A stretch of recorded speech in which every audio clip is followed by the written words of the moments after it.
Welcome to The Inevitable, a podcast by MotorTrend.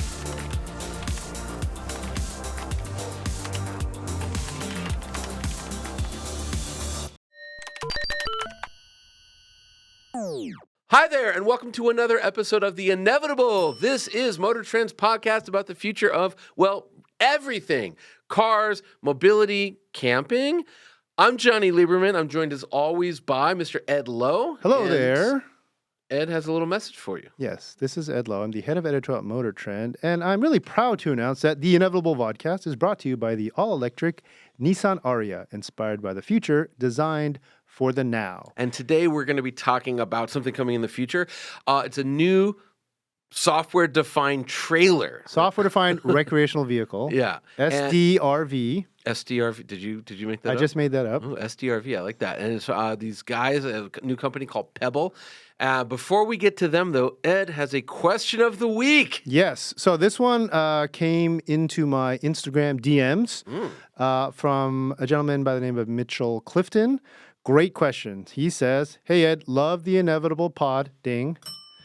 I believe it was your episode with Steve Kozowski of Kia that last described how the EPA's wheelbase efficiency formula prevents new internal combustion compact cars from penciling out. And what that means is there's a reason why Ford and General Motors stopped making small, affordable, gasoline-powered cars. Yes, but his question is, when do you predict that the market will see small EVs that are neither dorkmobiles nor low-effort compliance cars? The Volvo EX30 and Porsche Boxster EV show some promise for this segment." Yeah. And we say, great question. Great question. My answer is you are really zeroing in on one of those vehicles in particular that I'm watching a lot this year when it comes out, which is that Volvo EX30. This is supposed to be that unicorn everybody's been waiting for in the $30,000 range. And when you add the $7,500 tax credit, you get into the 20s. Could be in the high Yeah. 20s. Chevy, apparently I think the Equinox might get in there, but those two vehicles, will they be dorkmobiles? I think is the question. Volvo is 100% not a dorkmobile. That Right. is a killer interior. And not only is it, you get I can't remember, it was 4 or 5 different choices of interiors, but they're all super high design, Scandinavian design, but they're actually incorporating color. And I think that really does elevate it in a way that the Chevy Bolt, which just had kind of just a dorky profile. Well, I was going to say, proportions. because he said, well, they're neither dorkmobiles nor low-effort compliance cars.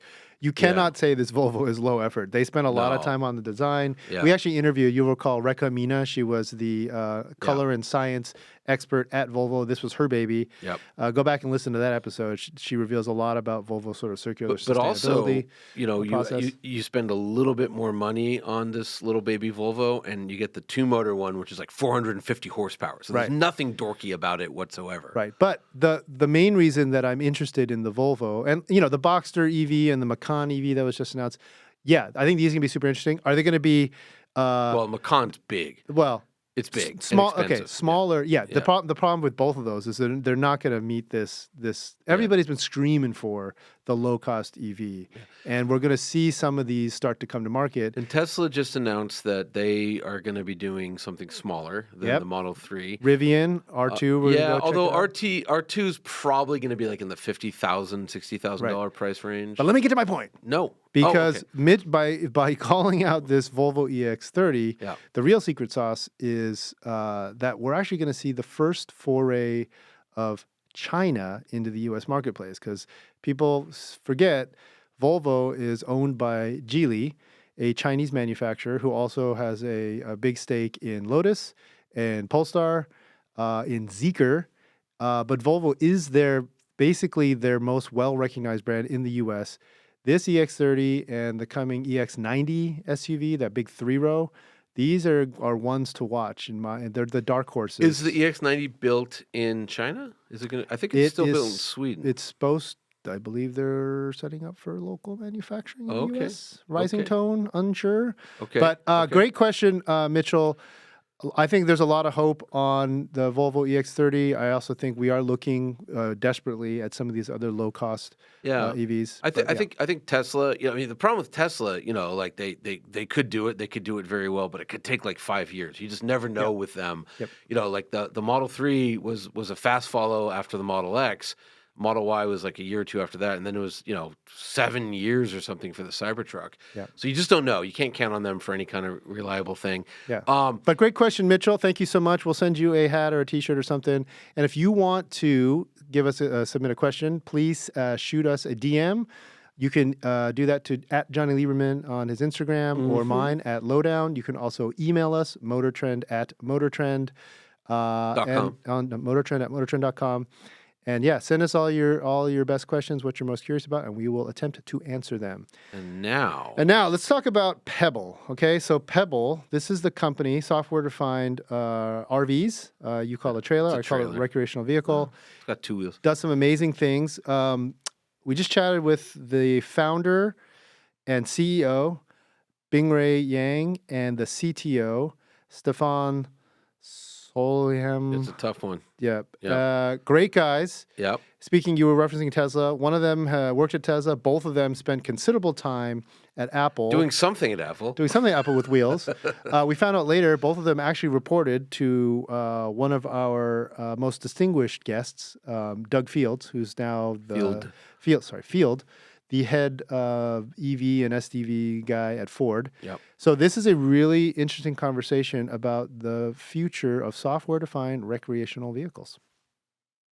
Yeah, so Bingrui Yang and Stefan Solyom of Pebble, thank you so much for coming on to The Inevitable. That's his big joke.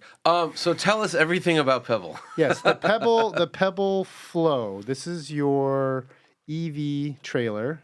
Safe to say it's a software-defined RV. Yes, You can say that. software-defined RV. Okay. Tell us about it. Lots of questions. Yeah, but give us the pitch, the elevator pitch. So Pebble, we are a next-generation sustainable living startup based in Northern California. And our very first product is this Pebble Flow. It's an all-electric travel trailer that is super easy to use, hassle-free. It drives itself. It can run your entire home, and it's a beautiful home on wheel that you can use it as an RV. You can use it as an ADU in a variety of different ways. And at the end of the day, what we're really about is to give people the freedom to live and work from anywhere they want without any of the hassles. Okay. It is, for those of you playing at home, maybe our fine friends here who are cutting this podcast together will insert a image of it. You can also Google it, Pebble Flow. Very slick looking, very aerodynamic looking trailer. It's 25 feet long. That's correct. Yep. So this is your first product, 25 feet long, double axle. Single axle. Oh, okay. Has a 45 kilowatt hour LFP battery in the floor of the space frame. And so it's basically like it's not really a skateboard because it doesn't have wheels at the four corners. I guess it's like a teeter-totter. Well, actually, where the battery is ahead of the axle then? It's around the axle. You need to make sure that the COG is right? Okay. So. Okay, and it's a pretty large battery to have in a vehicle. You did say drives itself. We should clarify that. Clarify that means it will move under its own power to position, and you have some very fancy technology. I think you call it Magic Hitch. Magic Hitch. Where it will basically connect itself to the tow vehicle. That's correct. Okay. And that's camera based. It does that. Yeah. So we are using lots of vision. Okay. A full robotic stack.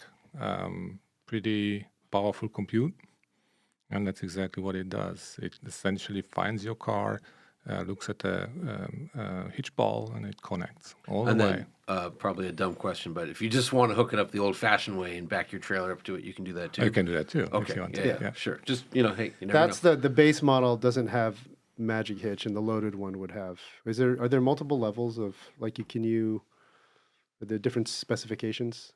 in terms of packaging? Or Yeah, so we have two trim levels right trim now. levels, The base is $109,000. That give people the 45 kilowatt hour large battery, Okay. right? And then we also have the $125,000 trim version that adds two additional motor and all the robotics and automation feature that such as the Magic Hitch, remote control, everything involves motion with the motor. Okay. I love it. You get the price out really early in this Yeah, episode. and then the 45 kilowatt hour battery that obviously helps out with the range when it comes to towing, correct? Absolutely. Yeah. And it helps a gas vehicle as well as an electric towing vehicle. So if a regular truck is towing it, it helps. If a Rivian's towing it, that helps. Doesn't make a difference. Absolutely. So exactly like you say, when we have a tow vehicle that's IC engine, it's fine. It's improving your mileage. But when you have an electric vehicle today, this entire use case is broken. Right. So if you take anything 4,000, 5,000, 6,000 pounds that you want to tow, you probably use 2/3 of your range, and that's really independent of the OEM, right? This is just really physics. Yeah. So then what happens here is that with the aerodynamic design that we have, with the active Aero, and then with the battery that we have in there, with the motors that we have in there, you can recuperate much. You will not get back all of it, all of your range, but you will recuperate much of it. Like when you say much, like 80%, like we can do these numbers. Like for instance, I remember we had a long-term Rivian, and we put I think a 10,000 pound trailer on it. Its max is 11,000, but it just basically cut the range in half. Which, from my understanding, is that same thing happens to diesels. It just happens their range is 700 to start. So if you cut it in half, 350 is a lot, still plenty of miles to tow. You cut 300 miles in half, that's only 150 is not a lot. So how close to that? I don't want to go into details and numbers just yet, but I can tell you another thing as well. This is very much also based on the users, right? Because this is a zero-sum game. This is your battery. That's all you have. And then it's your choice. What do you want? Do you want to extend your range more, or you want that when you get to the campsite, you actually want to have battery when you arrive? So it's really depends on what you want, right? So let's back up, because this part, I did all this research, and this part actually totally escaped me. So when you're towing the Pebble Flow trailer with let's start with a gas vehicle, because on your website you have the imagery. It's a BMW X5. X5, yes. Yeah. How much what does a trailer do at a 70 miles an hour cruising speed? Oh, sorry, for your towing trailer, 55. What are you doing at? Is the trailer powering the wheels to the speed of the vehicle? So if you have torque assist on, then it will give you a torque, an assistance. So essentially, the trailer will feel to the tow vehicle lighter. Right? Lighter, but not like zero. Not overpowering it, not trying to offset completely, right? Because we always want to assist, not push on the tow vehicle. Sure. But you can turn that off, so it could just be a passive trailer, and then you have 45 kilowatt hours of electricity when you get to the campsite, or whatever. That's right. That's right. And let's not forget, right? Even if you turn it on, when you are braking, you have regenerative braking, so you actually are charging the battery. Right. Yeah. And that works regardless if there's assist. In other words, if it's not helping the X5 move along, but you do hit the brakes, you could still regen the trailer's battery. Yep. How do you, as the driver, adjust or monitor the amount of assist? So there's a setting. So we have the Pebble app. Yep. Essentially, everything is controlled from the Pebble app. Okay. Really, it's just the UI. Obviously, the actual ECUs are not in the iPad. Yeah. So from there, you have this ability to kind of set the range of how much assist you want, but it's not that you need to supervise it continuously. That's not needed. So it's smart. Like if you're going up a hill, the assist will increase. You're going down a hill, it decreases. That's right. When you're braking, if you have capacity in your battery, we are regenning, all that stuff. Does the Pebble app have is it viewable on the head unit of the vehicle? Is there an Apple CarPlay little icon or something? So the exact integration of that we haven't finalized. Right now, we have essentially a unit that comes with the vehicle. It's a tablet. It's an iPad, really. And we are focusing on iOS for now. Obviously, you guys are both ex-Apple, which we'll get into. Okay. But keep going, yes? Right. And then obviously we'll have a phone app as well. And that's also, to start with, SOP is iOS. Okay. And then they would have the same functionality, the phone app versus the included tablet. Right. The design is different, right? Because it's different form factor. Versus, correct. Yeah. So what's the max assist the trailer will give you if you're climbing a hill, or I want to go faster, like I want to get to my camping location, and I'm going to an RV park and I'm just going to plug in, so I can burn all the electrons in the 45 kilowatt hour battery. How much assist will it give? Do you guys do it by percentage, or is there just a max button, or how does it work? So let me just reformulate just a bit. Okay. When you say how much, Yeah. When you say how much, it sounds like torque. Okay. To me, these are powerful motors. So it has enough juice to help you on hills and those kinds of terrains. But when it comes to range, again, you will be able to recuperate much, but you will not get back 100%. So like, I don't know, 350 miles that you typically have on your vehicle, right, without towing, you will not get all that back, but you will have significant part of it. Yeah. Conceptually, the way we want to develop this user experience is like, we will offer potentially like two mode. One is the maximum range extension mode, where it just help and extend as much range as possible, especially if you're towing with an electric vehicle. And the second perhaps can be a maximum assist mode, where it assists to a greater extent, but it doesn't do too much to push on your vehicle. Okay. That really alleviate the feeling of the lightness of towing something, to feel like you're not hauling something that big. Right. Mm-hmm. That's interesting, because you obviously knew this, but it didn't come up in this, you're working the website, because I was like, I didn't see any part of this. The thing that I saw, though, was that this assist, the motors in the wheels would also assist during like wind conditions. And does it also combat trailer sway? Do you have any? Is it active like a dynamic skid control or something like that? So wind condition, right? That's just drag, really. From a physics perspective, it's just drag, right? So I can't really tell that it's the wind is blowing harder. I'm just assisting, right? So you will feel that assist. What about a crosswind? So crosswind, now we are talking about differential torque, right? So left, right. And we have two motors. Oh, it is two motor. Two motor. One on each wheel. Oh, that's how it can steer. Yeah, one drives each individual wheel. Okay. Yeah. So you could adjust. Exactly. So you are able to come and control the torque separately. Yeah, and they can be both positive and negative, meaning braking, right? So we have independent control, propulsion and braking of each wheel. So that's as good as it gets. Right. Which is why, of course, that makes sense, because when you watch the video of the vehicle attaching itself to an SUV, it's funny because at the front end, it's really just the little stick. That's how it would turn. It's like a tank. It's tank turning with the two rear wheels. Right. So, in the front, just a caster wheel that's passive. Yeah. Yeah. That looks. It looks. I got to tell you, it looks so fragile. I'm like, because your demo, it's on like a cobblestone. I'm just like, man, if it catches like a deep cobblestone, it's just gonna like, doink, like rip it off. But very impressive technology. How many cameras do you have on the trailer? We have 360 vision.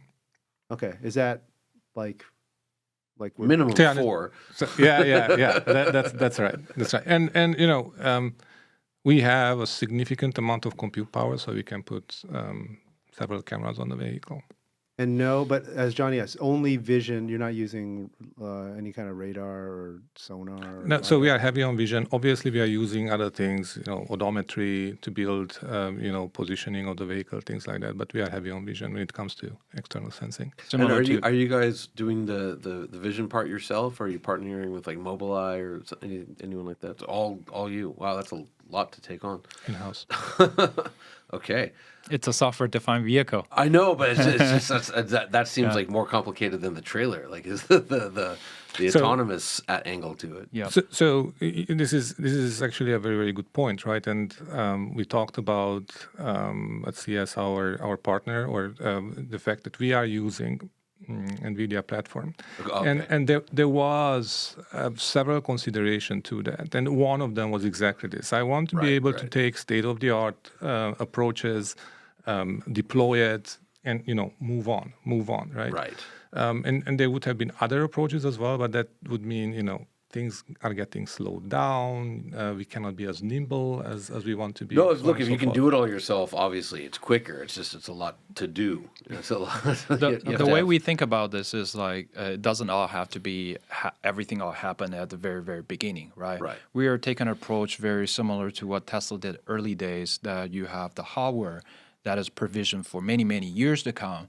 But then you continue to roll out software updates through OTA to make it better and better. And we've experienced that with Tesla. I have a Rivian, and it's like every 45 days, like something magical software happens, and it's like unlocking hardware I didn't even know was in the vehicle. It's pretty cool. Okay, let's talk hardware, because anybody who tuned in to hear all about this RV is like, you guys, what are you talking about? I want to hear what's sexy inside the vehicle, because when you see it, it is a very slick looking trailers, and I feel like the RV game has really stepped up. There are a lot of folks out there building some really cool looking RVs, and some of the traditional. I mean, I love an old Airstream, and they're even doing some fun stuff.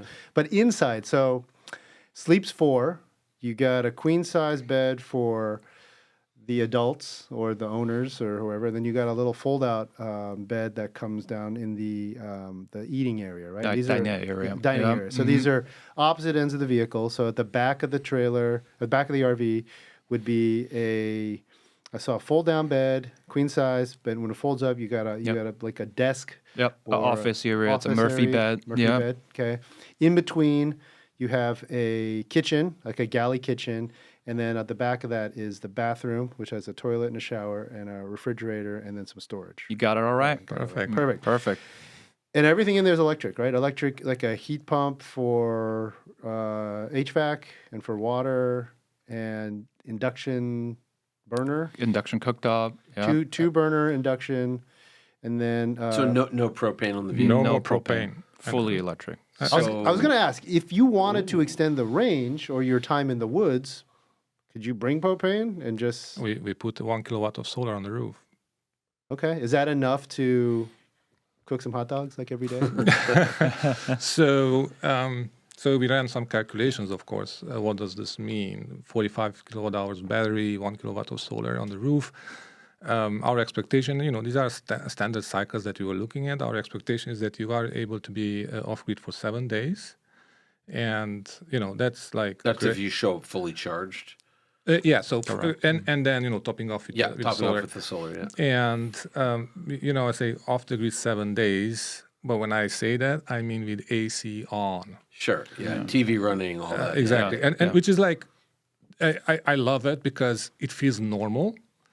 In our discussion, that's not normal at all. Right. In the industry. Right. So in my RV, my other one, when I go out. I can't even turn the AC on when I'm boondocking. Right? Sure. So just like the fact that you can turn it... We know that term. Yes. There we go. We know that. Just the fact that you can actually turn it on and be there 7 days. That's a lot. I think it's magical in itself. Right. Oh, that's fair. Yeah. Now, let me ask you this. I know certain EVs you can, it's never recommended, but you can, basically drag it behind another vehicle. Like, would there be a way to like put your trailer in reverse and like tow charge it if you needed to? But that's what we were talking about earlier. So is that when so? But I mean like just running like we're just gonna leave it the motor's locked essentially and just charge the thing. Regen drag break to charge it. Regen break it back to full. Yeah, is there a way to do that? That's exactly right. So. Or it does it automatically? From a technical perspective, yeah. From a physics perspective, that's exactly what happens when you do regen braking, right? Now, you can have a mode, and we discussed this internally quite a lot, and you say, well, look, I have a I don't know, a 250 power stroke. I don't care. Let me just go out and let me just charge the trailer. So from a technical perspective, from a software perspective, of course, it's all the same. Yeah, I think this is important because as much as we want more people to get on EV, it's going to take a bit of a time. Sure. Right? And for people with a gas vehicle, if they tow the Pebble Flow, we're actually greatly improving their gas mileage. We're effectively turning into a hybrid vehicle, right? You have a gas engine in the front, electric drivetrain in the back. What do you call it, an add-on hybrid or something? There's got to be a term for it. We would come up with a great marketing term, But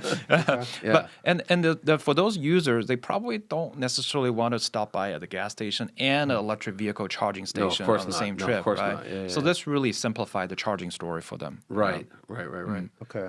So, but I just want I'm just saying, like, I want to be out in the woods for like 2 weeks. And I got the AC on for a week, battery's dead, I don't feel like going into town. Could I just drag the thing around for a while until it's fully charged? Sure. Yeah, okay, you could. Right, you could. Okay. Yeah. It's totally inefficient. I get that. It's a waste of diesel, but you could. That's cool. When it comes to when you conceived this, how much? You obviously spent a lot of time on the the battery pack, positioning it, all these awesome features, and Magic Hitch. How much of your time and energy did you spend on optimizing the vehicle itself? Like, you have to make things, obviously, you want to make things very efficient. You want to make it thermally efficient, right? So then you can reduce the load on cooling. And meet a price point. LED, I'm assuming it's all LED lighting inside, That's right? Everything is about lowering power consumption, right? Yeah. And then also weight. Because the thing weighs, just a bit. It's 6,200 pounds, which is the only thing I didn't get a cross check. How heavy is that relative to other? Here's what I know: $109,000 for the base price, $125 fully loaded. You guys are actually right in line with like Airstream. I looked at some Airstream stuff, and like Airstream, they have a 4-occupant trailer that's 23 feet, so 2 feet shorter, 109. And then their fully loaded 25-foot trailer can sleep 6 people, but it's 125. And double axle. And doesn't have as many cool like features baked in. But I don't know how much those things weigh relative. They're lighter. Is 6,200 on the heavy side for a trailer of this size? I would say trailers of this size, you can actually find it more or less the same weight. And then you have no battery. I mean, of course, you have the small 12 volts and absolutely no motors. So we went to extreme length in designing. So this is not like, just take a trailer and then just slap some stuff on it. Right. This is designed from the grounds up. So a lot of design went into COG, into what material we are choosing, so that it has to be light. And this discussion is still ongoing. I mean, we have weekly meetings on weight all the time, right? As you guys know, like when you first start out building an electric vehicle, mass weight is always a major challenge, and it directly impact range, right? We went through the same mindset, right? Because we want to build a vehicle that has this much capability, this much battery, and still lighter than what's on the market today.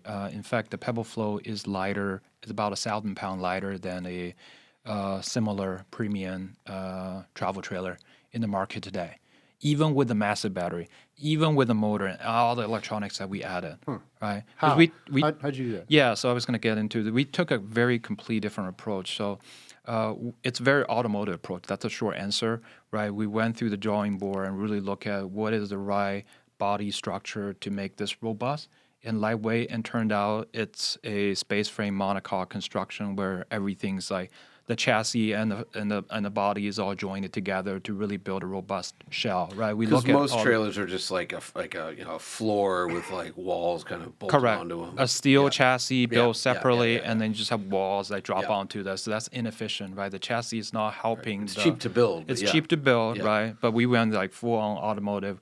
We use automotive materials, like a lot of aluminum, a lot of composite material to make this robust and lightweight, and it's going to really last for a very long time. I just want, I got to make the point that my understanding, Airstreams are lighter than the industry standard. I mean, they're I think a 25-foot Airstream's like 4,000 pounds, like that neighborhood. They're pretty light, but they don't have a battery or motors or anything like that. So let me ask you this: you want 45 kilowatt hours. Why not bigger? Besides weight and cost, was there a reason you figured out 45 kilowatt hours? I think you just nailed it right there. Just weight and cost. Weight and cost, because the problem is that these are giving like compounding effects, right? So okay, well, let's put another battery in there. All right, well, it costs money. Sure. It gets heavier. But if it's heavier, now the frame has to be stronger. Okay, hold on a minute. Okay. Now the frame has to be stronger. Oh, my brakes have to be stronger. Oh, wait a minute. So there's like there's this compounding effect that it makes things just like heavier and heavier, more and more inefficient. So you kind of need to find a sweet spot. And really, the way we design and everything with Pebble Flow is user experience. How can we make the biggest impact, the best user experience? Yeah, I want to double click on that a bit. It's like when you look at Apple product, right? It's not like they have the biggest battery. It's not like they have the biggest RAM or something.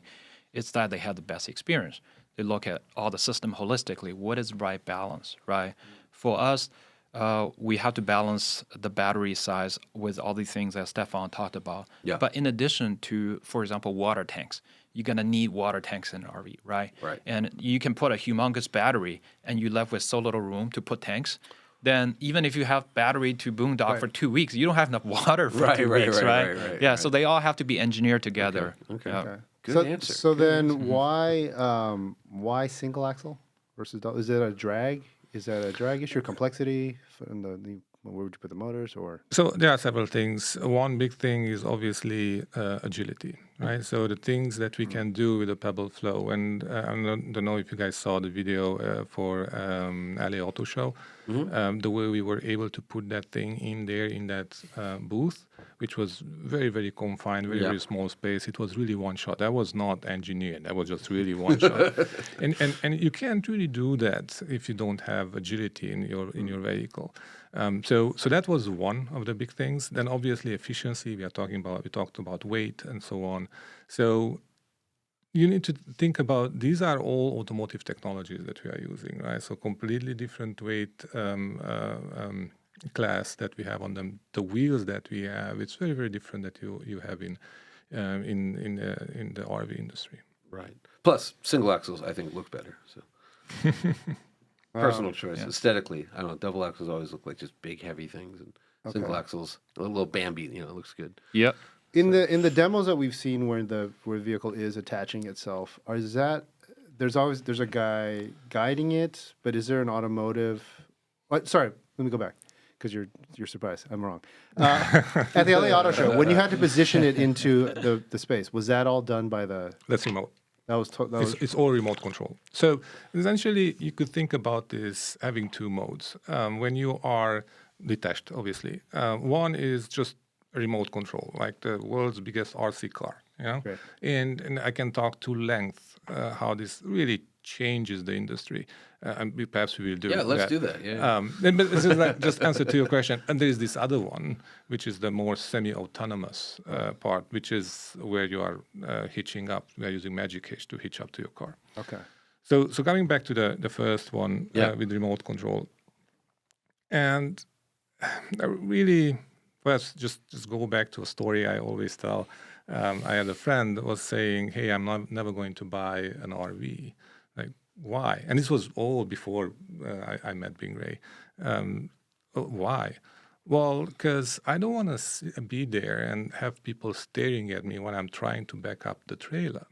Oh, that's why I'm never going to buy one. Absolutely. And this is, it's a very, very common statement. Oh, it's the most emasculating thing. I'm so bad at backing up a trailer. Look, and again, Cannot do it. This is like inverted pendulum. So it's hard. The physics is hard, right? Mm-hmm. So when people say things like this and cut off your family and your kids and yourself from that experience of being out there, it's just like we'll live, it's really sad. It's really sad. Yeah. So I mean, the good news is that there are all kind of technologies that are on the market today. When they are trying to help you to back things up, whatever. Mm-hmm. But it's still hard. Yeah. So we are not trying to make that hard problem solved. Yeah. We want to change the paradigm. And what we did there is like, okay, well, you know what? Let's put motors in there. Right. We have the large battery.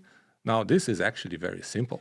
That's great because I mean I still have PTSD from it was a really tricky, like our friends I brought a little Airstream trailer to their house and we put it on their like front yard area, but they had a narrow street and trying to get it out, and it was like 30 minutes of people being like, I thought you could drive. And it's like, well, now people will come and watch you position your trailer for a different reason with an RV because it looks like magic. It's a different type of entertainment. No, I could see how that's. I could see that being very, very cool and game changing for a lot of people. Game changing. You guys wouldn't believe when we brought this to LA Auto Show during Thanksgiving, how many people came talk to us, said thank you.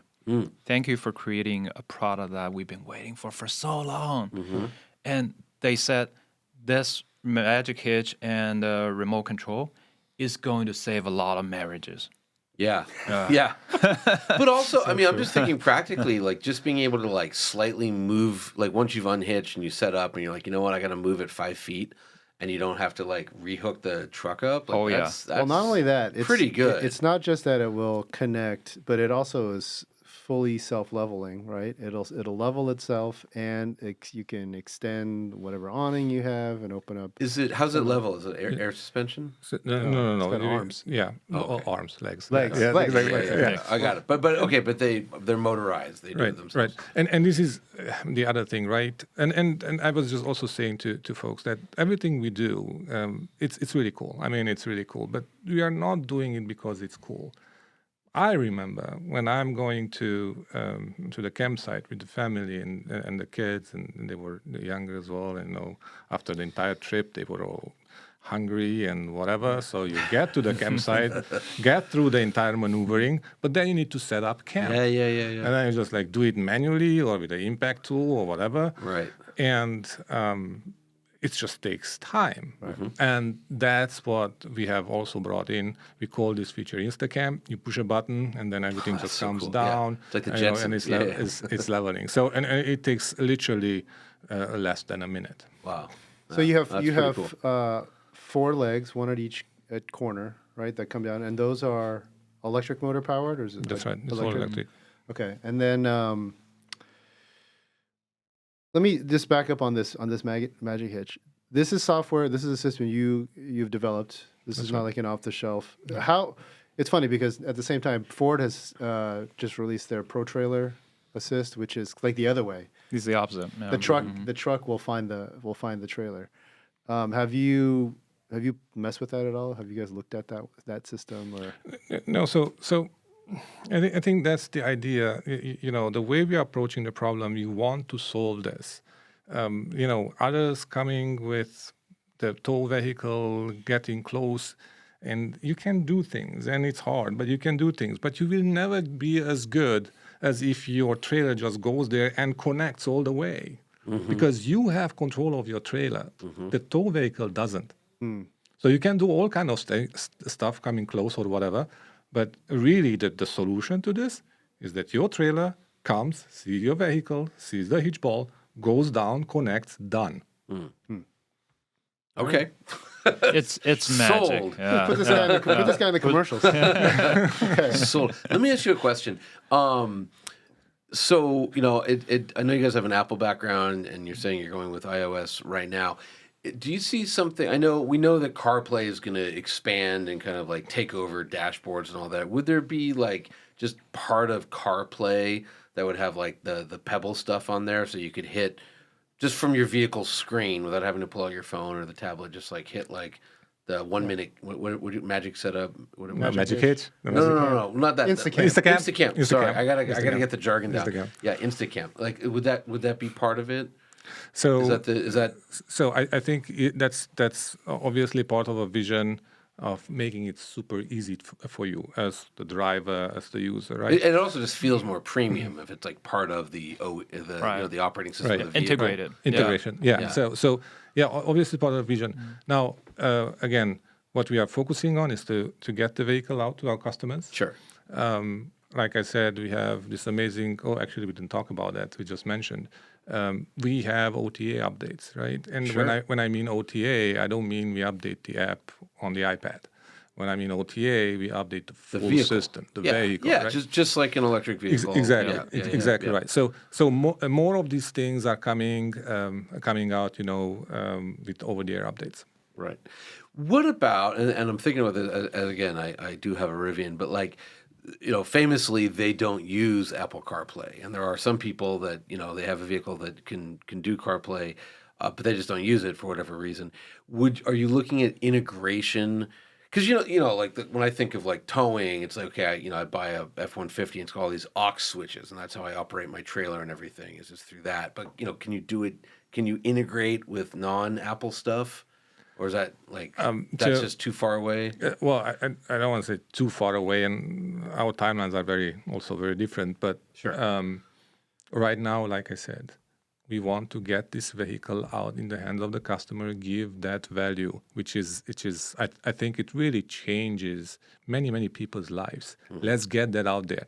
We will get better, and we can integrate in more systems later. Okay, but so you can integrate. Okay. But the kind of things that you're talking about, like conceptually, we can have even deeper integration with the vehicle that's towing it, right? Yeah. Like the one end extreme would be like sharing power, for example, sharing battery, right? Yes. Obviously, we don't have that protocol infrastructure today, but we're very interested to work with other OEMs, to talk to them and make this holistic system better. You guys seem like, again, for a company like Rivian and, Scout's coming too, which is, Rivian they make off-road vehicles. That's all they make. That's all they'll ever make is off-road electric EVs. And, Scout's going to do the same thing. It seems like a no-brainer. Like, boy, these things should deeply integrate. And, I think share power or one plug charging. Sure. I want to talk about charging. So I think what they're saying, though, is basically once they get these things out to market. I heard what he said, the number of once the customers start asking if there's a subset of like, hey, a bunch of Android users turns out to be the customers, like yes, they'll develop some integration. But let's talk about charging, okay? So this thing has a 45 kilowatt LFP. Who are you able to tell us who's the cell manufacturer? Who cells are you using for your battery or no? We can't disclose our suppliers. Okay. Yeah. How do you? Well, how'd you get to LFP instead of lithium ion? Yeah. Great question. From the very beginning, we want this to be the safest battery, right? Because customers are sleeping on a battery, right? So we want them to have the peace of mind. Sure. So you guys know this, right? Even though you get better performance with lithium ion, the LFP actually is the safest battery, right? So that's why we went with that. Safer. That's probably safer. Safest is also something that hasn't been developed yet. Slightly more affordable. That is true. Yes. Yeah. I mean, we're not trying to squeeze 0 to 60 times. I was going to say, you don't need a high-performance battery with a camper. Correct. Yeah. So this is perfect for us. Right. Okay. Cool. And then, so then how do you charge it? Let's just go through the charge, because there's how do you charge it, and how do you do the vehicle to infrastructure? Like, what are all the permutations of charging we can do with this? So, you start with the basic stuff, level 1, level 2, right? This battery and the systems support DC fast charge as well. So level 3? Yeah. I know it's not actually called level 3, but everyone calls it level 3. Yeah. So DC fast charge is there as well. And then you mentioned what actually else you can do with this vehicle. Well, one of our core values at Pebble is that the product is never idle. It's producing, adding benefit to our customers. So one thing that we were thinking hard about is you can use this unit next to your home, connect your home to it, and then you have this as an emergency backup. Because, I mean, what do you do today? What do I do today? I mean, my RV is just sitting in storage. Yep. Right. That's what it is. Right? And it's not generating a value. Actually, I have to pay for it. Right. So here is another thing. If you put it next to your home, you hook it up. You hook up your home to it, and 45 kilowatt hour battery. That's like 3 Tesla Powerwalls, more or less. Yep. Well, I was just when you said that, I was like, I have solar panels, and that power goes. If I'm not using it, it goes somewhere else. So it'd be nice to like direct it into my own big battery.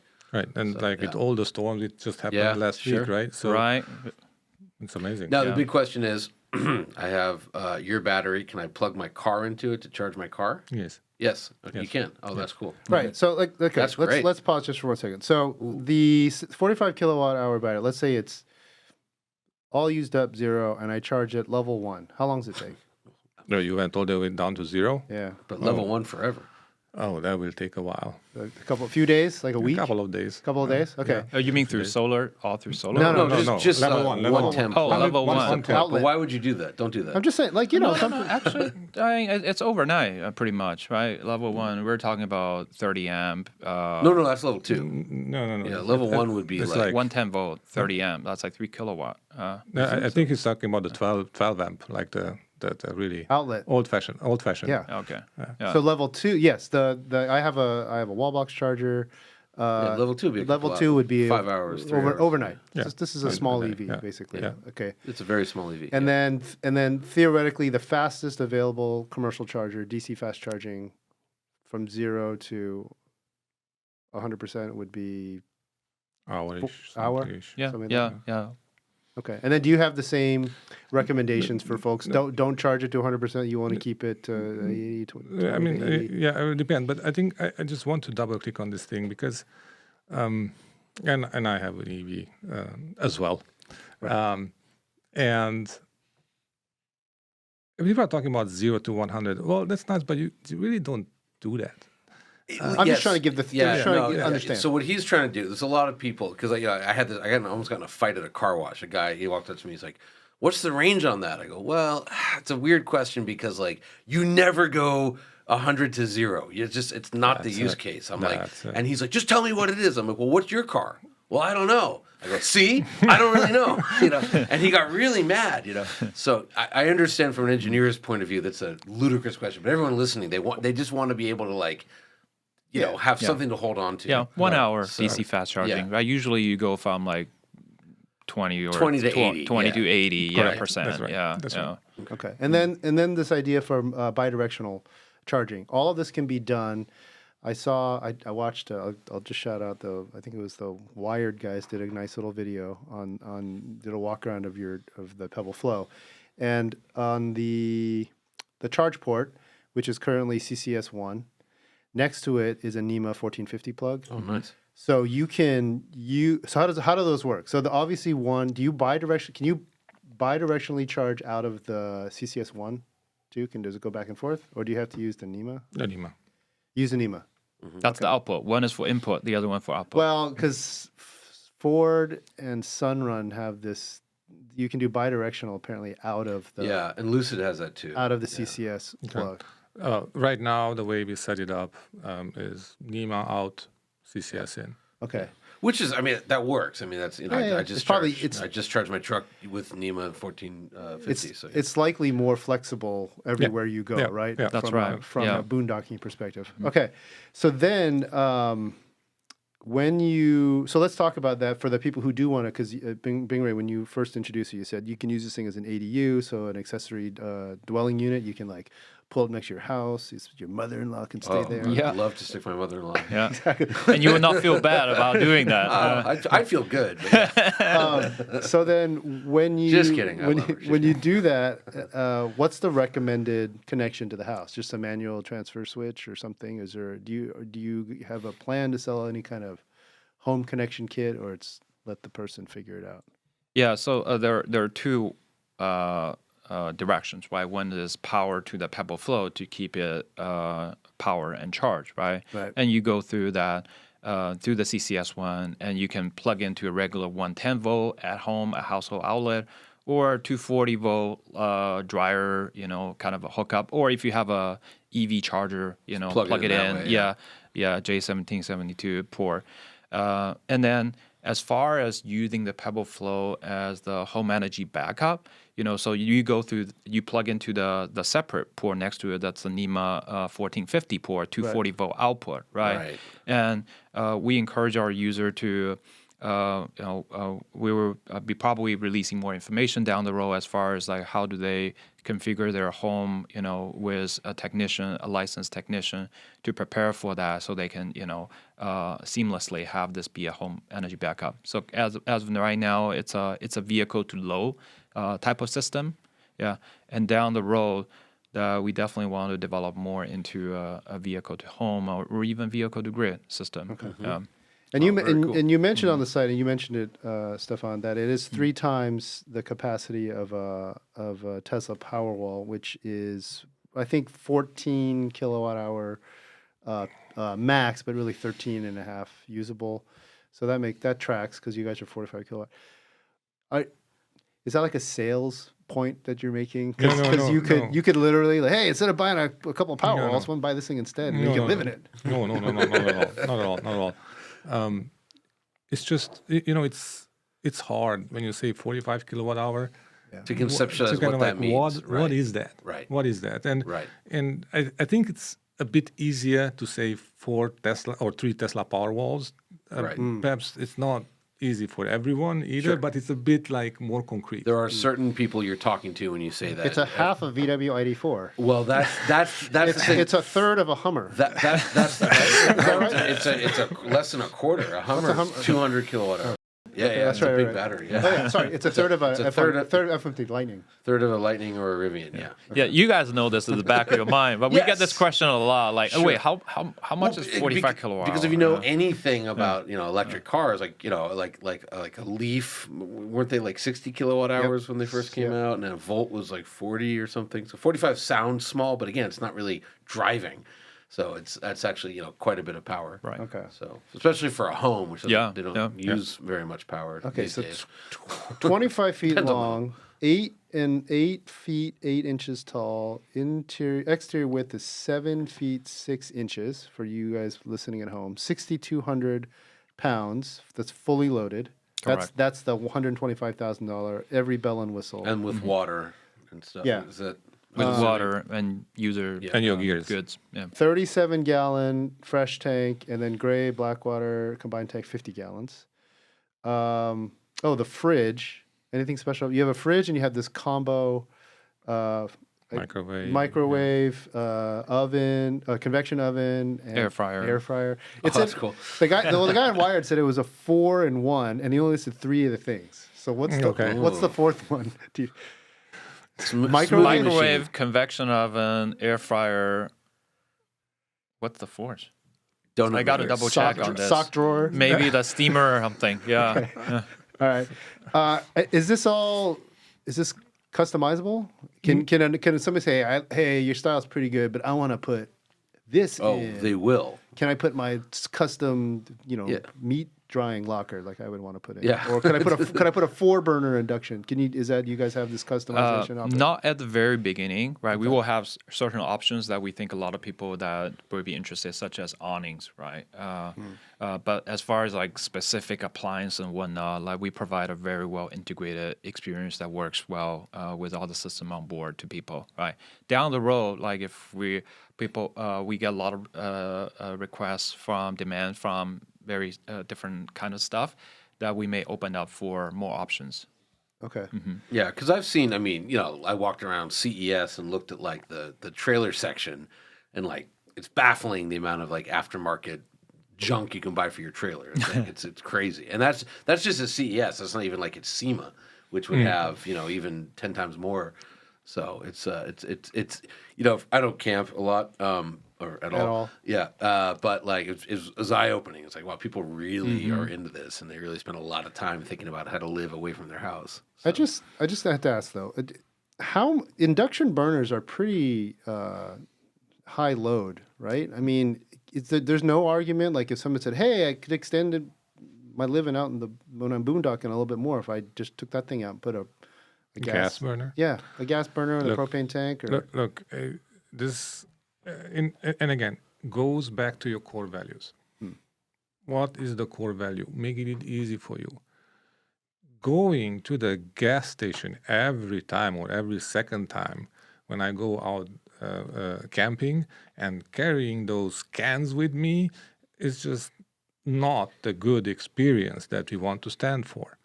So, and then obviously there's also a question about, we want to live up to the promise. We want to make sure that this is sustainable, right, as well. So experience, it's very, very important for us. And, going to the gas station, hurting your hand, carrying those things over there, that's not what good Yeah, experience there's is. I actually don't mind carrying them. It's just that little click to get them just right. I hate that part.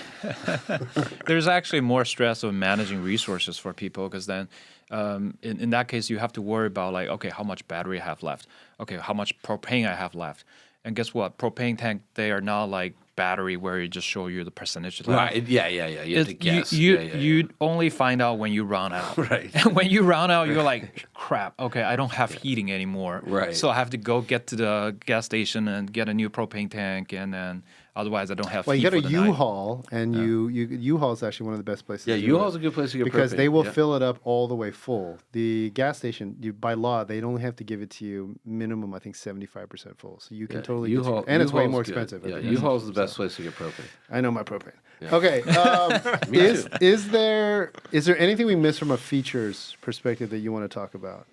The iPad, the tablet comes on board. It's in the vehicle. It's pretty slick. Is it dedicated, or can your kid watch YouTube on the iPad too? Is it locked out? We are back and forth on that still. We are back and forth on that. yeah. I'm in the camp that is locked down. Okay. If you're buying a $125,000 trailer, your kid has an iPad already. That's true. But we'll see. It's not decided yet. Okay.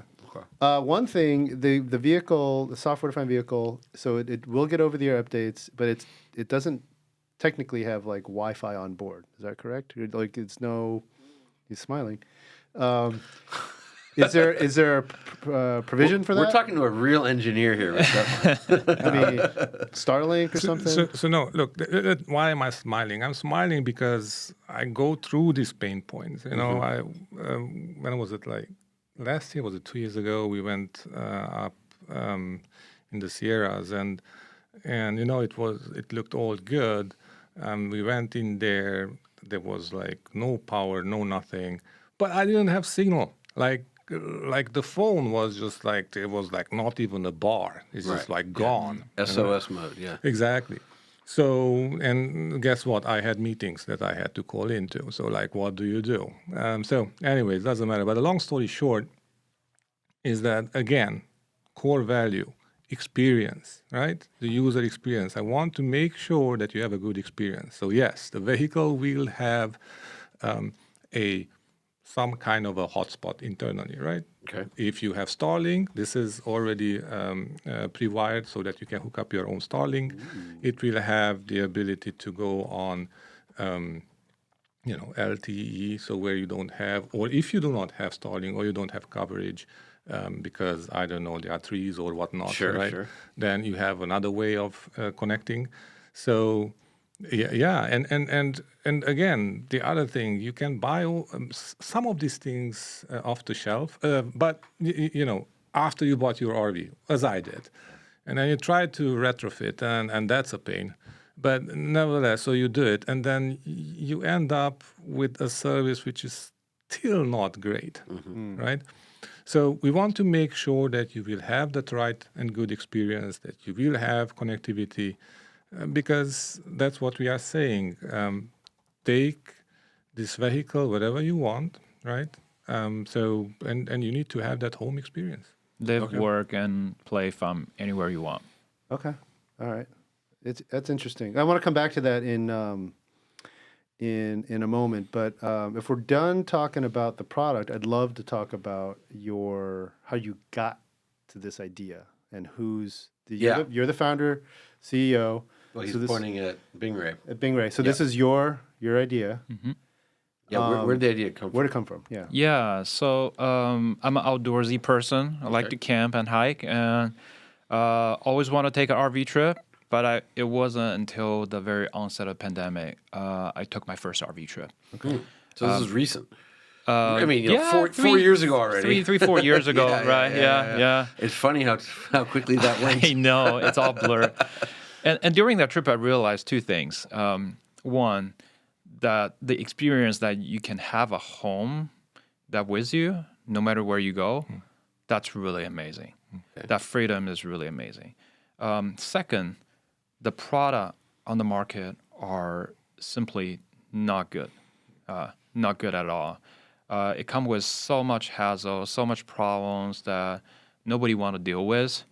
It requires specialized knowledge. Like we were talking about just backing up a trailer, for example, right? But there's a lot, and just real quick, if I may interject, there's a lot of like gatekeeping. It's kind of like this like manly art of the trailer, and I think it does keep a lot of people away. Yes, it does. It does. And then I learned it the hard way myself. But also that's the light bulb moment for me that, hey, if we can eliminate all these hassles, right, and just eliminate that barrier of entry, and we can make this freedom easily accessible for everybody, how beautiful would that be, right? And I'm an engineer by training, build a lot of iPhones and build autonomous vehicles. So I know how to solve those problems, which is what really got me to start Pebble by really just making that freedom as accessible, as simple, as beautiful as possible for everybody. So this light bulb moment, because I have your resume in front of me. This happened this is say it's around 2019, 2020. Are you at Zoox? Yeah, I say it at that time. Yeah, I was at Zoox. Yes, correct. Yeah. Okay, so did you do what a lot of people did, which is like, oh, lockdown, everything's on Zoom. Bang! I'm out of the because that's I'm gonna get out of the Bay Area, grabbed an RV and took off somewhere. Is this kind of the idea, or was this just a vacation or something? I wish I had the luxury of freedom. Oh yeah, but it was more of a vacation. Yeah. What did you rent? What was? I rented Airstream. Oh, okay. Yeah, because I want to try, what the best industry has to offer. Yeah, Okay. yeah. I love the design. Good. Yeah. What were you towing with? I towed it with, so we had a family SUV, a base Cayenne. Yeah, so it tows 7,700 pounds. Mm-hmm. I have to hook up a whole bunch of things to make it tow well, like stable the weight distribution hitch, the anti-sway bars. I learned the manly art of how to handle that in a hard way. And backing up a trailer for the first time, got into an argument with my wife. Yeah. Wait, what year Cayenne? We have one. We have a 2017. I've looked in. I had the 17, exact same. Oh, great! Did you have we have the e-hybrid? No, I had the base. You had the base. Oh, yeah, base because that's e-hybrid would not tow that. I had the V6. Yeah. So then, did you have to install the tow hitch yourself, or did you get it installed? I actually had to install the tow hitch myf. Did you watch a YouTube video? There's a couple of YouTube videos to do it. It's a lot. You had to take off like the bumpers and everything. The bumper, the head, the tail lights. I think you had to go through. And the hardest part is programming the controller. So I actually I had to take it to a dealership to get the controller, brake controller program, right? So how embarrassing! You were at Apple, like wow, that must have been the worst part. Okay, no, I'm just kidding. Then I really get to realize how much you have to go through to experience this. And I had to buy like an aftermarket brake controller to put it on my tow vehicle. I had to buy these mirror extensions. You know what I mean? So what do you tow with now? I still tow with the same vehicle. Really? Yeah, I still have that car. Okay. I'm like, I think it's good for our family. Yeah, we may get a truck one day, but like, there's a lot of people that don't necessarily want to buy a truck. Sure. Right? They're perfectly happy with a family SUV.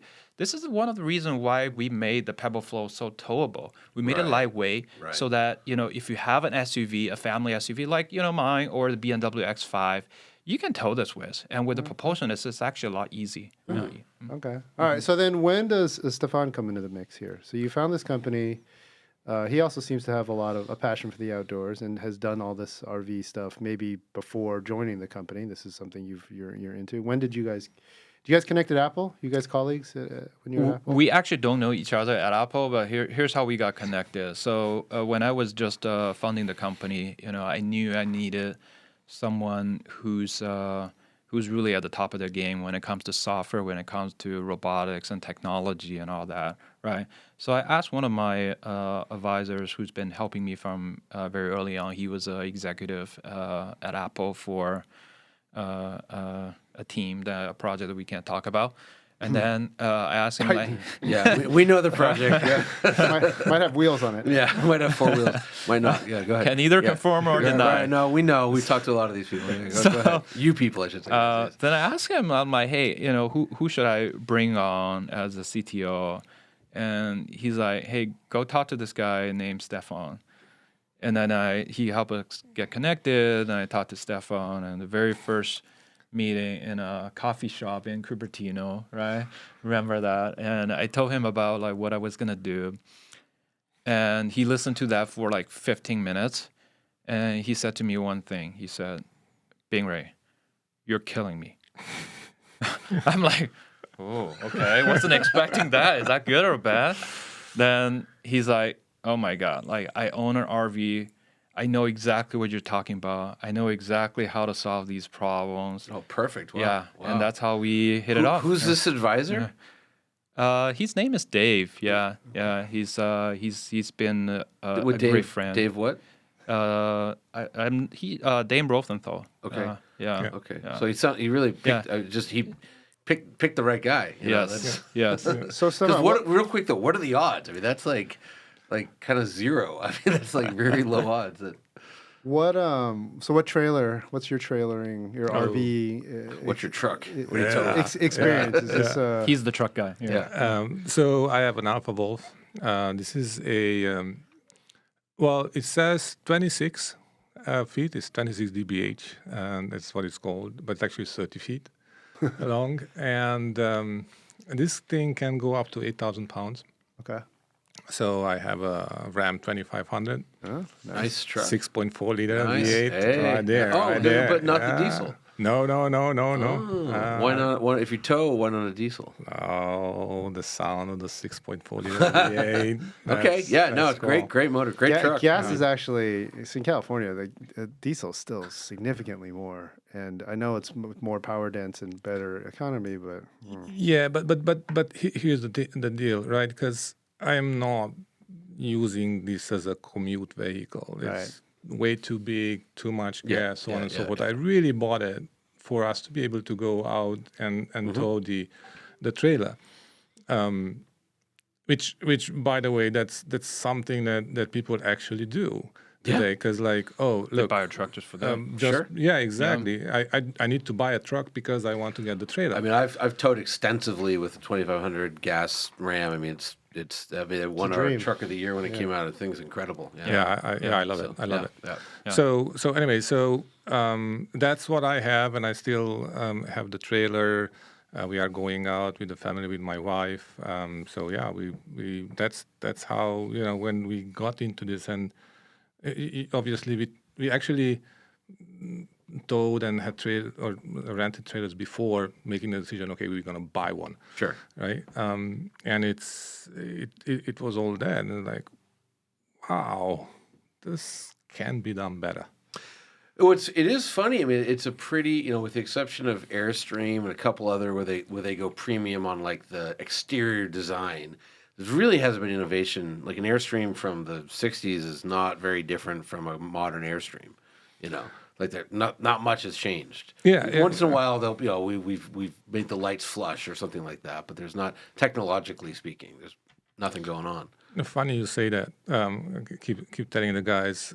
There was this movie I was watching. It's called The Long Trailer. It's from the 50s. It's a comedy. It's a pretty good movie. But the point is, it's about a couple, and they are buying a trailer. But what's funny about it is that the issues they are having is still here today. Right. Because there hasn't been any innovation. Yeah. So it's that's not right. No matter how you look at it, it's just not right. Yeah. So then, what was the original idea, and how different is the final product from whatever you were sketching down on a cocktail napkin? Was it like a smaller travel trailer? Was it like a toy hauler with pop outs, or did you have any kind of these weird, there are tons of different recreational vehicles out there. I mean, or was it always going to be 25 feet long, single axle, battery in the floor? How did you iterate? Yeah, I would say the high level concept very much stays the same, because we very much from the get go, we don't just want to build a better RV with a large battery.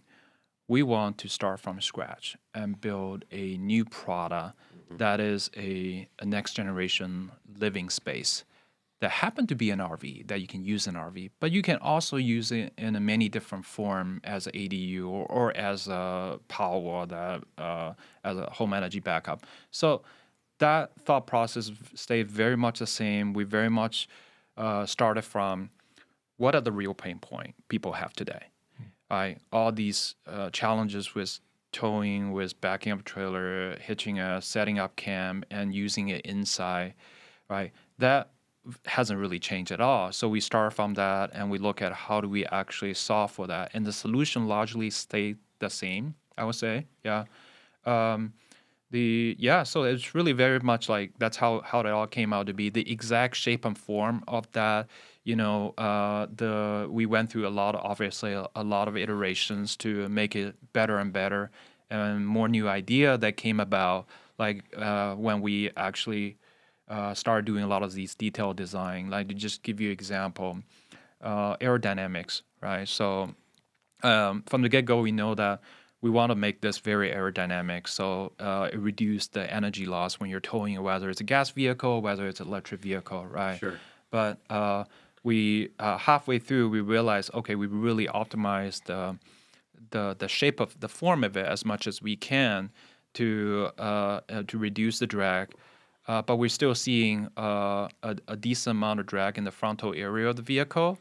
So we came out with this innovation of active Aero. So you might notice in some of our videos when it's towing, the front of the trailer, we call it the nose cone, actually goes all the way up. That fills the gap between the tow vehicle and the trailer. That dramatically improved the Aero performance of it. So that's something, Yeah. Oh, so that the part that essentially covers at its furthest end the what's it called? The caster? A-frame, on the A-frame. A-frame. That goes all the way. How high does that go? All the way to the. It goes all the way to lined up to the forehead of the trailer. Oh, no kidding. So it really just helped the air just glide through over the top, Yeah. Okay. So that's one of our patented technology. And so how much more aerodynamic is the flow than, say, like an Airstream?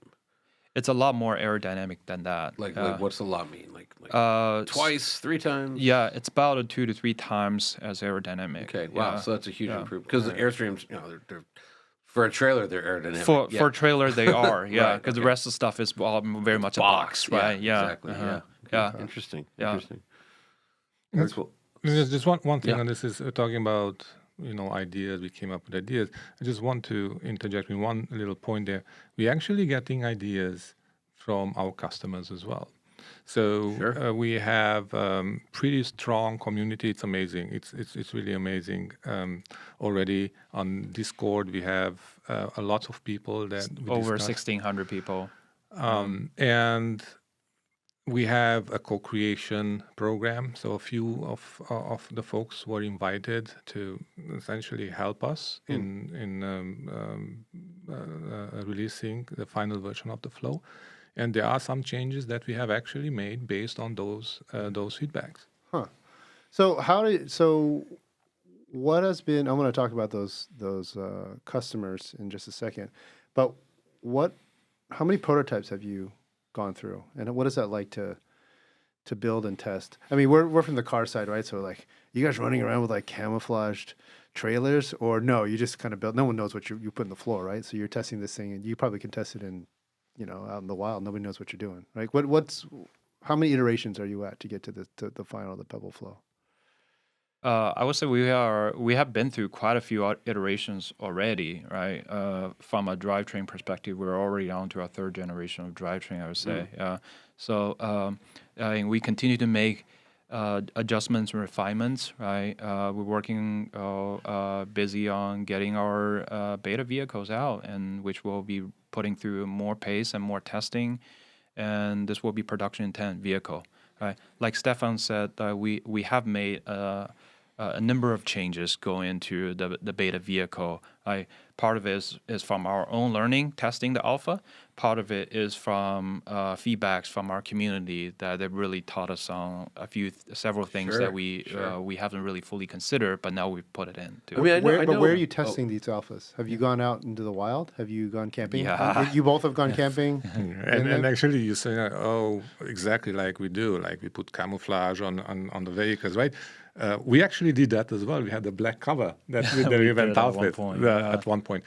Right now, we are actually not I mean, we are just going out with them uncovered. Up in the Silicon Valley area, you going out to anywhere. any famous spots you take it out to on the Monterey Peninsula somewhere, or I don't even know. I'm from you don't know anything. I don't know. Where are you guys dragging these things up to? Well, I mean, Tahoe. no. So we are still going on, highways around 87, 101. Okay. What's the longest you've camped or boondocked in one of your prototypes? No, we didn't go out boondocking the prototype, so especially the engineering vehicle. So it's there are lots of wires everywhere. Thermocouples inside. Yeah, we're really using that as an engineering vehicle. Okay. Yeah, and then we had we have more than one vehicle. The one we take, for example, to CES, right? Yeah. We try to keep it in good shape. Okay. So when does production start? Yeah. When do you anticipate? Before end of the year. Okay. Yeah. So we're in February, early February. Yeah. Okay. Well, you're going to hear this in March. You're going to hear this in March. Okay. So 9 months thereabouts. Mm-hmm. And then who are these customers? Who are these 1,600 people on your Discord? How are the people sign up for the newsletter or do you have a deposit situation like Tesla? Yeah, so we started taking pre-order since October last year when we first announced our product, right? We have tremendous amount of interest. Sure. And really positive feedback from everybody, literally. Yeah. So many of them went one step further to join our Discord community, and that's the 1,600 people. Yeah. What's a demo? Are these retirees? Are they? That's what surprised us. They're really all over. Yeah, When we first conceived this, right, we thought a lot of our target demographic will be like tech savvy, working families that, or sometimes Gen Zs that want to live the digital nomad life, and turns out we have a lot of those, right? But we also have people who are a more of an older generation, right? That have retired. Yeah, they want to travel the U.S., right? And then even though these people they have already owned an RV, they figure out how to back up a trailer and all these things. The feedback they gave us is like they don't like to do that. Right. Yeah. They had to do that because out of necessity, right? There's no other way. Right now, there's another way. They'd love to just let technology handle that for them because it's much easier on their body. They don't have to kneel down and crank that stabilizer every single time we arrive at the camp. Right. Yeah. So we got a lot of those people too, and we have had people like over 80-year-old join our Discord community. Like. These people, they don't even know what Discord is. They have to figure out what that is. I don't know what download Discord the app is. That's and then great, join that. No, I mean this is great. I mean literally, I sent when I was doing the prep for this interview, I sent these links and some information over to my in-laws. My father-in-law owns a Ram 2500 diesel. It has a toy hauler in the back. They're gonna get rid of it because he's like I'm too old to set this thing up, to line it up. So the one question I have is, will this thing can you position it on gravel? Have you tried gravel? Has gravel work for it? I am very much concerned about that front strut. It seems like or is it just a matter of what the tire is under the little wheel? The caster. Will it work on gravel, on the gravel patch? It's gonna work. Okay. Yeah. Could you give us some examples of what the customers have suggested that you've implemented? Like suggestions, make this better, do this, I really want this. Well, the number one comment and feedback we got from customer is our upper half storage door. In our prototype, it flips down. And that is difficult to access for shorter people, right? So we've long fixed that. But the more bigger ones because Stefan, you can't see if you're not watching the video. He's really tall, so I mean. That's right. Yeah. I think the more bigger changes that we've made is that we got feedback from many customers that they were a little worried about the departure angle because we have a lot of rear overhang with a single axle at 25 feet, right? So in the production design, we've moved the axle further back while still maintaining a really great weight balance because we engineer all of this across different scenarios that dramatically improve our departure angle. But that's great. I mean, that's why you talk to customers because they've all smashed trailers. Yeah. Backing up, especially when you can't quite see. Yeah. Interesting. Okay, very cool. Anything else that jumps out? My favorite is the tanks. Yeah. So, as you mentioned earlier, we had a concept where we have a mixed gray and black water tank. So, it's for those of you who are not in trailering, so essentially you have two type of tanks. One is for shower and Sink. Sink. So that's the gray, and then the rest is going the black tank. Yeah, sewage. So sewage essentially, right? So there are some concepts out there where you just combine the two. And then obviously this is advantageous because of weight saving and so whatnot. But we got this feedback that folks would prefer to have a separate a black and gray tank. So our next iteration is now having a black and a gray tank separate. I mean, I'm bringing this up not only because it's always interesting to hear these stories, but I know like Ford, for instance, they spend a lot of time like with like truck people saying like, "What do you need?" And it's like, you know, that I know like the on their shifter now like folds down. I mean, the F-150, I like that. Yeah, it's kind of giving. I mean, cool. you could have just made a rotary dial and got out of the way, but you know, like that was supposedly that came from like a customer said, "It'd be great," or a bunch of customers like, "I'd like a huge workspace, a place to put my lunch while I'm on my laptop in front of me or whatever." So, you know, it is good to talk to the people that actually use the things, Absolutely. rather than people sitting in a room like, "Yeah, let's do this." So then, what's next? You got start production this year. You're hopefully, and you got some. Looks like you have a lot of interest. I just have one other question on the interest. Is it coastal? Is it you getting Midwest? Have you shown this at CES? You showed it at the LA Auto Show. Where else have you shown the Pebble Flow at? South by Southwest? Anything like that? Have you been out to any of the? Have you gone outside of California or Las Vegas? So far, it's California and Vegas. We took it to our RV show a couple of weeks ago as well. That was in Pleasanton, so pretty close to our headquarters. And the response, response was? It was amazing. Yeah. People love it. Right. Yeah. Many people flew in. Many people Just flew to in. see it. Yeah, we have people flew in. We have like 30, 40 or pre-order holders showed up just to see us. Wow. Yeah, and guess what? All of them said like, the real thing looks even better than they thought. Yeah, I mean, look, you guys are here because I saw one and said, "That's cool. Like, let's talk to these guys." But is it like Florida? You guys got to get down to Florida and show this around, or there's some, or not yet. But we have plans to take it to different places. I feel like you should go to Detroit in the summer, show this, and then for people who want to either use it in the summer or snowbird with it, go drag it somewhere else. Okay. So, Ed said, "What's next?" So, I have like 3 kids. I need to sleep 5 people. Like, so are you? Is there plans for something larger than the Flow or smaller? It's like, I would say like our roadmap is very similar to what Tesla had in the days, right? Then you start with a flagship product, right? The S and X, right? Really reestablish your brand. And then you create more accessible product for people, right? Like 3 and Y, right? We have a similar plan ourselves as well, Do you have a similar reservation program? How much have reservation holders? Do you have to put down? Is it like $500 fully refundable deposit? Oh, yeah. Okay, very cool. Question just about you guys. So I think this is phenomenal.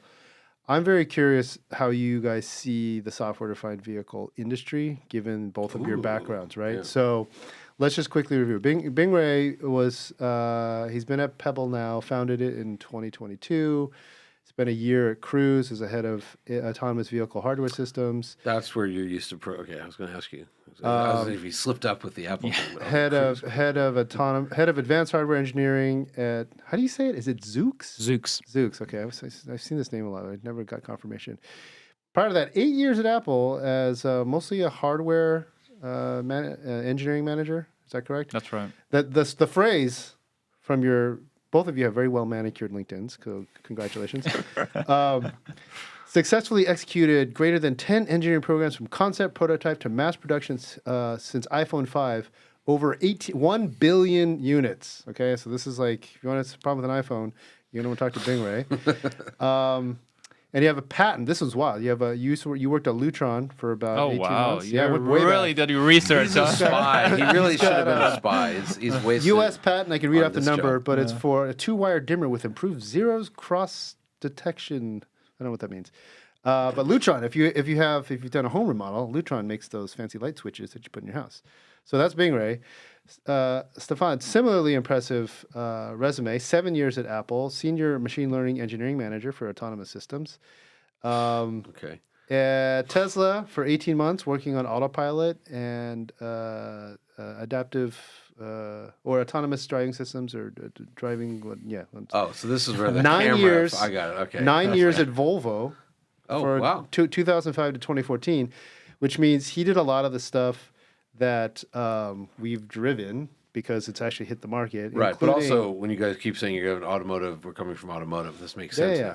Now. Okay. Including, which I thought was interesting, regenerative braking on rear axle hybrid energy vehicles. Steering feel with EPS. This is wild. Yeah, so that's important. You worked through the era where I'm impressed. everything was going to electric power steering.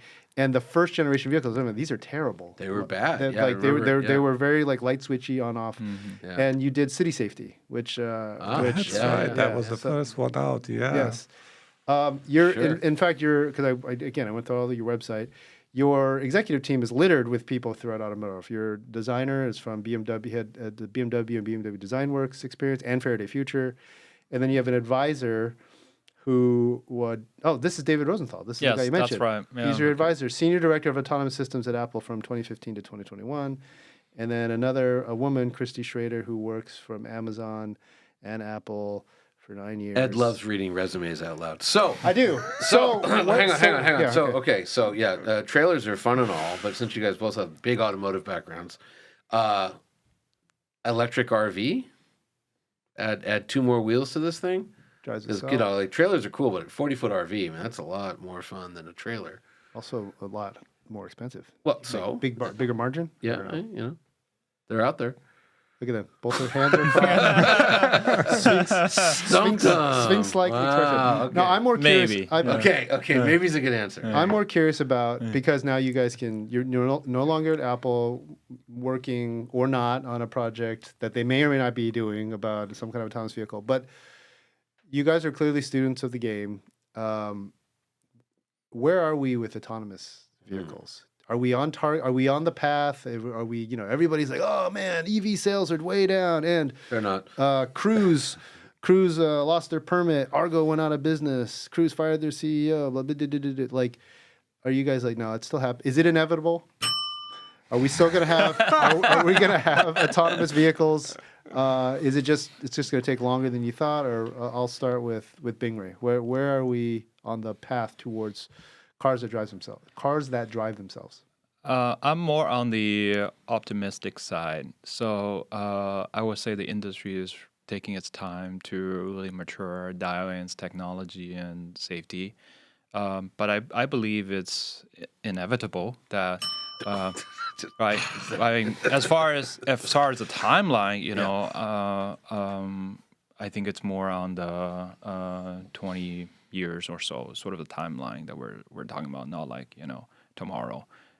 Especially when we can't. I'm sorry to cut you off, but Geely, I think like 2 weeks ago, they're now apparently selling a level 4 autonomous vehicle that's like on sale that people are driving around and it's working. Is this the Zeekr? Is this that Zeekr one? No, it's not. It's Geely. Zeekr is a brand. I could go through my text. Daniel Wu they asked him to be yeah. But yeah. That's what I was going to get into because I was talking about sort of a full autonomy. Mm-hmm. But even before we get to full autonomy, there's so much application that we can do with partial autonomy in a much more near term, right? Yeah. When you think about what we have built, a lot of it has the partial autonomy, and then you can build more and more on top of that. Yeah, and we've said this a lot, but Mercedes is currently selling level 3. Level 4, as you know, is not far behind level 3. Level 5 is a different story. But so for towing, and GM I think was advertising recently. They have hands off level 2 towing ability. So it seems like we're getting there. And obviously the initial estimates from like 2017 were way off, but it's especially after spending time at CES and seeing what Amazon's up to with cloud processing. Like we're not far off. Well, what do you think, Stefan? You spent your most recent experience is as a senior machine learning engineering manager for autonomous systems at Apple. Are you similarly as bullish on autonomous, the future, the bright future? So you guys already stole the inevitable punchline I wanted to put in there, so I can't use that anymore. But look, so there are lots of edge cases, right? We're talking about a long tail here, right? Solving that, I think, in my opinion, now we start to have the technology, but it's still nascent, that would address those problems. And that's full-on train end-to-end. That's what it is. But it's still very early. So in my opinion, if you are looking for this vehicle who just tell it where to go and gets you anywhere, that's just decades away. Oh, decades. Wow. Okay. Because Kia, for instance, at CES, they were saying we'll have robocabs by 2028, in the US. Yeah. So that's the thing, because there are many ways to make this problem simpler, right? You can say, well, geofencing is one, right? Other one is, look, I have someone sitting in an office somewhere and, remotely supervising what's going on, So there are many ways to make this simple, but the true, in essence, full autonomous, you don't need anybody to take care of that vehicle under any circumstances. And remember, now we are talking about snow, I'm talking about fog and all those things, right? Sure. That's still far out. Okay. It's for both of you, you must be just super relieved that what your product, your company is selling has nothing to do with that whole hot mess that's going on, right? You guys are behind the vehicle if it's driving itself or if a human's driver, we got no liability. We got you covered. We're doing the best we can with this human product. in the loop. Human in the loop, right? Getting close here to the end. One of my questions is China is a big topic for everybody who's creating an EV or now a software-defined vehicle. Is China market interesting for Pebble? Is this something? Has this vehicle made its way in a digital form over there, or do you see any kind of competition out of the China market for something like this? So for RV, United States is the single biggest market in the world, right? Yeah, that's it has where to we're be massive, right? currently focusing on. Because we're loaded. Yeah. Well, we also have giant distances, an interstate system. Oh, China, small country, right? No, but it doesn't have an interstate. It does not have an interstate system. And really a lot opens. of campground. The roads are great, right? We have a lot of trucks around here, right? That said, we do have plans to go outside the U.S. eventually. Is China the market next? Probably not, I would say, right? I think they're probably Canada, Australia, Canada is the U.S. America's had. Here's what I think. Here's what I suspect. Your product, the next one, because you said this is your flagship, like an S, like an X. The Y product will be smaller. Obviously, you can't go fewer than a single axle, so it'll be single axle.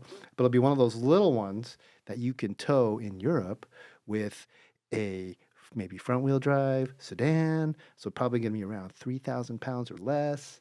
And I don't know. It'll be great for the Austrians that are super hardcore and they don't need really anything that's inside. They're just happy for some shelter, something like that. That's my guess. But you can either confirm or deny. Up to you. Europe would be the next logical step. Europe, yes. Well, Australia too. They do. The Germans love this kind of stuff. Sure. So, Europe, caravan. They call it caravan. Yeah. Yes, exactly. It's a huge market too. Okay. Yeah. Okay. Yep. Well, listen. This was great. I don't really have. Is there any questions you want us to ask? How do we help you? Can we suggest that you make a mobile podcast studio? Yeah. Because we would drag this thing all over the country and help you out. I'd fly in. If you have a beta test as a podcast studio. No, I guess my last question is we'd love to get our hands on one. I mean, we have a lot of people on staff that love camping and towing and all that kind of stuff. And we own a Lightning. We got access to every vehicle on planet Earth. So yeah, we'd love to. Tell you what we'll do. We'll ring you up in about 6 months. We do our car, truck of the year, SUV of the year testing. Yeah. And we have, on occasion, we've brought out RVs as support vehicles because we test up in it's the Lancaster, Palmdale, California City area. It's about 2 hours north of here. It gets to be like 110 degrees, so we have shade for the staff.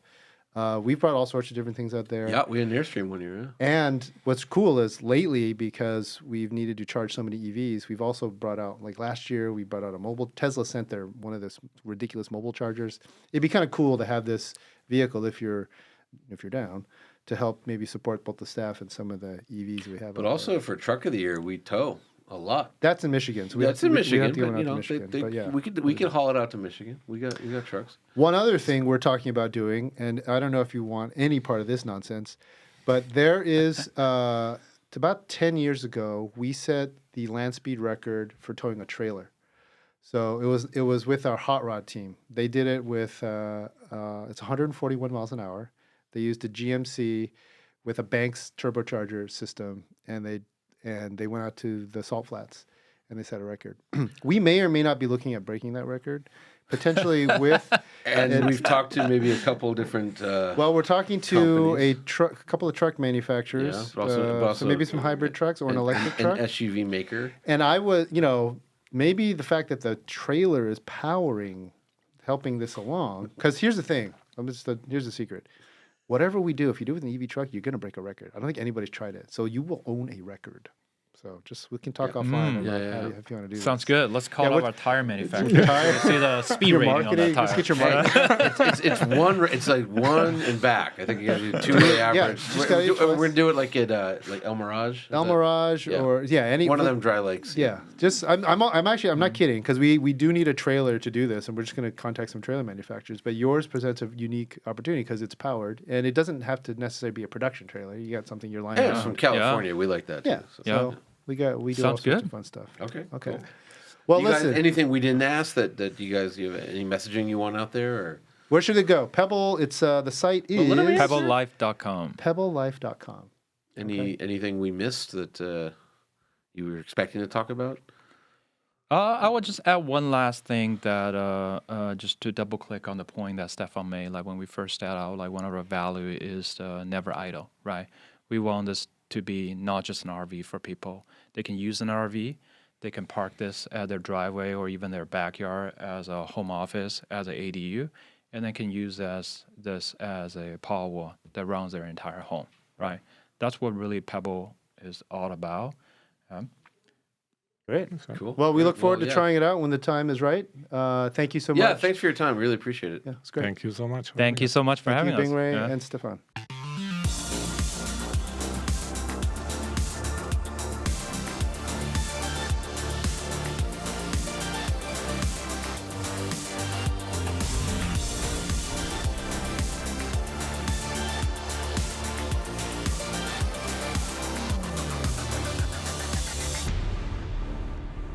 The Inevitable Vodcast, brought to you by the all-electric Nissan Ariya. Inspired by the future, designed for the now.